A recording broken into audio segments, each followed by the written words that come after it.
Hello students. Now in the last video lecture 3 points are remaining. Okay. Now since armature winding are bulky and more weighted as compared to the field winding, तो armature winding का size बहुत ज़्यादा होता है, यानी कि उसमें number of turns ज़्यादा होता है, ज़्यादा करंट्स को कैरी करता है, ओके, ज़्यादा वेटेड होता है as compare to the field winding, तो साइज ऑफ द मशीन क्या होगा, रिड्यूस हो जाएगा। वैसे भी नंबर ऑफ टर्न्स अगर ज़्यादा होगा, ओके, अगर हम लोग रोटर पे रखते इसका डायमीटर कम है, इसका डायमीटर कम है as compare to the stator, and stator have already large diameter. In that case armature winding का जो भी, जैसे यहाँ पे 11th भी है, since armature winding have more turns so it requires more slots and it is fulfilled by the stator. All 3 points are correlated. Okay, then हम लोग आर्मेचर वाइंडिंग को अगर स्टेटर के स्लॉट पे रखते हैं तो मशीन का साइज क्या होगा, रिड्यूस होगा। साथ साथ फील्ड वाइंडिंग अगर हमारा जो है रोटर पे रहता है, तो रोटर पे रहता है तो फील्ड वाइंडिंग का वेट जो है लेस है as compared to the armature winding. So जितना कम वेटेड है उसको हम लोग इजिली ज्यादा स्पीड से मूव करवा सकते हैं, तो ज्यादा स्पीड से मूव करवाने के लिए यहाँ पे वेट कम है फील्ड वाइंडिंग का, hence higher speed may be obtained. और जितना ज्यादा स्पीड होगा उतना ज्यादा हम लोग वोल्टेज को इंड्यूस कर सकते हैं। ओके, उतना ज्यादा हम लोग मैकेनिकल पावर दे सकते हैं, उतना ज्यादा आउटपुट हमारा वोल्टेज आ सकता है। Then this is the reason to have the stationary armature winding and rotating field winding. Okay, and this is the advantage. Okay, अब हम लोग देखते हैं construction features, constructional features of the synchronous machine. Now this is the constructional features of the synchronous machine. From the constructional point of view, main parts are stator and rotor. Regarding all of the electrical machines, that doesn't matter. Okay, so हम लोग one by one construction देखते हैं। This is the construction of a stator. Basically it is very similar to the construction of a stator in the of the three-phase induction motor. Okay, this is the construction of a stator. Okay, this is the outer periphery that is called a stator frame. Okay, मैंने पहले लिख दिया, it consists of a stator frame, a stator core, a stator slots and teeth, a stator winding as well as cooling arrangement. Now this is the outer periphery. Okay, that is called a stator frame. This is the stator core. उस stator core में हम लोग teeth and slot बनाए हुए। This is the inner periphery of the core. Inner periphery पे हम लोग slotting किए हुए हैं जिसपे हम लोग आर्मेचर कंडक्टर को प्लेस करते हैं। Now a stator frame is the outer part, obvious है।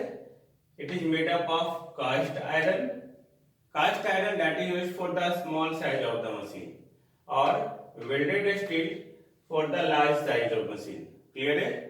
Obvious, to reduce the core losses, high grade silicon content steel laminations are used. Okay, now armature winding is always distributed type in each phase so that it produces the sinusoidal flux distribution. Okay, and it is put in the slots of inner periphery. Now a stronger teeth is used to balance large armature winding, and armature winding in each phase is of distributed type so that it produces sinusoidal wave. Okay, now this is the construction of rotor. Here we see it produces the sinusoidal wave. Okay, now construction of rotor. Actually, according to the construction of rotor, synchronous machine is of two types. Okay, as the name given according to the construction of rotor, first one salient pole type और protruded type. इसके corresponding जो हम machine का नाम देते हैं that is the salient pole synchronous machine. Non salient pole type और round rotor type और cylindrical pole type, इसके corresponding मशीन का नाम cylindrical rotor synchronous machine. Okay, now one by one हम लोग देखते हैं. This is the salient pole type rotor. Salient pole type rotor. Salient means standing out, standing out or protruding out or projected out from the surface of rotor, right? Like the fan. Fan का आप देखते हैं centre, उसके surface से उसका fins जो है standing out होता है, like the nose. Okay, standing out, protruded out. Salient मतलब जिसपे तुरंत नजर चला जाए. Okay, that is the salient means standing out. Then this is the salient pole type rotor. Okay, इसमें ये पोल फेस को हम लोग ये शेप प्रोवाइड करते हैं. उस पोल फेस में ये डैम्पर बार आपका इंसर्टेड है. This is the field winding जो ग्रीन से शो किया हुआ है. This is the riveted, this is the dovetail joint and this is the steel spider. हम लोग ऐसा क्यों करते हैं? Because it rotates with the high speed. Okay, तो हम लोग यहाँ पे इसके मैकेनिकल स्ट्रेंथ को प्रोवाइड करने के लिए हम लोग क्या करते हैं? ओके, डॉव टेल और स्टील स्पाइडर जॉइंट प्रोवाइड करते हैं, यानी कि वो कॉस्ट को पकड़ा रहे. Okay, now to reduce core losses it is made up of laminations. Obvious है, यहाँ पे हम लोग बात किए थे. Each pole body is riveted together and also fitted by dovetail joints. हम लोग ये ऐसा इसलिए करते हैं सो दैट कि मैकेनिकल वाइब्रेशंस या मैकेनिकली ये स्ट्रांग हो. ओके, सो दैट कि अगर रोटर रोटेट करे तो सेंट्रीफ्यूगल फोर्स के कारण ओके उसका जो है बाइंडिंग स्किप ना कर जाए, उसका मैकेनिकल पार्ट से स्किप ना कर जाए, इसीलिए. ओके, देन हम लोग ऐसा स्ट्रक्चर प्रोवाइड करते हैं. Now here field winding to reduce rotor oscillations and vibrations, damper bar are inserted in the pole faces. ये जो पोल फेस है ओके ऐसे इस तरह से बना हुआ रहता है. ओके, पोल फेस इस तरह से. Okay, one by one plate रहता है और पोल फेस हम इस तरह से प्रोवाइड करते हैं. ओके, और उसी में डैम्पर बार को इंसर्ट करते हैं. इन डिटेल हम लोग डैम्पर बार देखेंगे क्या होता है. डैम्पर बार और damper winding that plays a very important role in the case of synchronous machine. Okay, now field winding is concentric but concentrated. This is the field winding. Okay, एक ही जगह पे वो concentrate और वहीं पे concentrate भी किया हुआ है. Okay, this is the distributed type and concentrated. ये distributed है but एक एक पॉइंट पे concentrate किया हुआ है. This is the stator distributed winding. Okay, now अब हम लोग फील्ड वाइंडिंग कंसेंट्रिक है, कंसंट्रेटेड है, तो उसके कॉरस्पॉन्डिंग जो फील्ड एमएमएफ होगा वो कांस्टेंट होगा. ऑफ कोर्स हम इसमें डीसी सप्लाई दे रहे हैं. ओके, नंबर ऑफ टर्न्स हमारा फिक्स है तो उसके कॉरस्पॉन्डिंग जो एमएमएफ होगा कांस्टेंट होगा. नाउ हम लोग साइनोसॉइडल फ्लक्स डेंसिटी डिस्ट्रीब्यूशन के लिए अब हम लोग क्या करेंगे? तो हमारे पास एक ही ऑप्शन क्या है? ओके, ऑप्शन हम लोग देख सकते हैं यहाँ पे. ऑप्शन हम लोग का फ्लक्स डिस्ट्रीब्यूशन जनरेट करने के लिए sinusoidal phi equal to N I by reluctance. Okay, तो ये तो हमारा कांस्टेंट हो गया because field winding that is the DC. Okay, it is the concentric type और कंसंट्रेटेड टाइप. ओके, तो ये कांस्टेंट एमएमएफ प्रोवाइड किया. अब ये साइनोसॉइडल तभी हो सकता है जब लोग रिलक्टेंस को वैरी करवा सके. Reluctance that is L by mu A. Okay, L by mu A, तो इसका क्रॉस सेक्शनल एरिया भी हम लोग कांस्टेंट हो गया.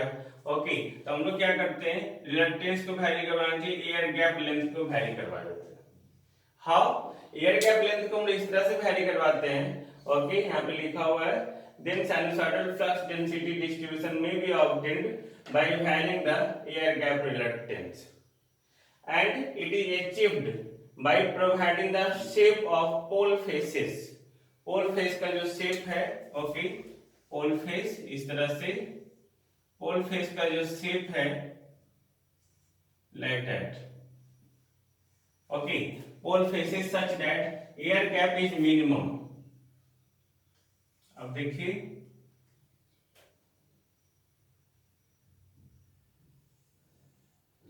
एयर गैप यहाँ पे मिनिमम. ओके, और जैसे हम लोग सेंटर से पोल टिप्स की ओर जाएंगे जैसे हम लोग सेंटर से पोल टिप्स की हो जाएंगे, ओके, तो एयर गैप देखो ये क्या हो रहा है, बढ़ते जा रहा है, इधर भी ये बढ़ते जा रहा है, दिस वन, ओके। तो हम लोग यहाँ पे पोल फेसेस का शेप इस तरह से रखते हैं सो दैट सेंटर पे मिनिमम हो, और जैसे जैसे हम लोग goes on increasing as it towards the pole tips, okay. जैसे ही पोल टिप्स को रिमूव करेंगे इसका एयर गैप क्या हो, बढ़ते जाए। तो अभी हम देख रहे हैं रिलक्टेंस हम लोग वैरी करवा रहे हैं, लाइक साइनोसॉइडली वैरी करवा रहे हैं, ओके। इस तरह से हम लोग फ्लक्स डेंसिटी जो डिस्ट्रीब्यूट होता है वो साइनोसॉइडल होता है, okay. Now the air gap should be compatible with the sinusoidal flux distribution, same things, it is used for more than 4 poles, हम लोग इसको 4 पोल से ज्यादा के लिए यूटिलाइज करते हैं।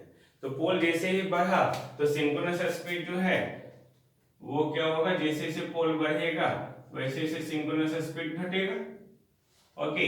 तो नंबर ऑफ पोल इंक्रीज कर रहा है तो सिंक्रोनस स्पीड घट रहा है, यानी कि इसके कॉरस्पॉन्डिंग क्या होगा, लोअर स्पीड होगा, okay. Lower speed is obtained and for this, अब lower speed it is obtained for this it have the large diameter and short axial length so that the rotor inertia is low. जैसे ही आपका जो है speed कम हुआ, okay, तो सबसे पहले यहाँ पे जैसे नंबर ऑफ पोल बढ़ाते जाएंगे, ये आपका 6 पोल देंगे तो इतना होगा, फिर लोग पोल बढ़ाएंगे तो और इसका साइज बढ़ेगा, 8 पोल देंगे तो और बढ़ेगा, ओके, 10 पोल 20 पोल तो इसके साइज बढ़ते जाए। तो उसके लिए लार्ज डायमीटर का रिक्वायरमेंट है, तो लार्ज डायमीटर हो गया। अब रोटर इनर्शिया को मेंटेन करने के लिए डायमीटर लार्ज हो गया।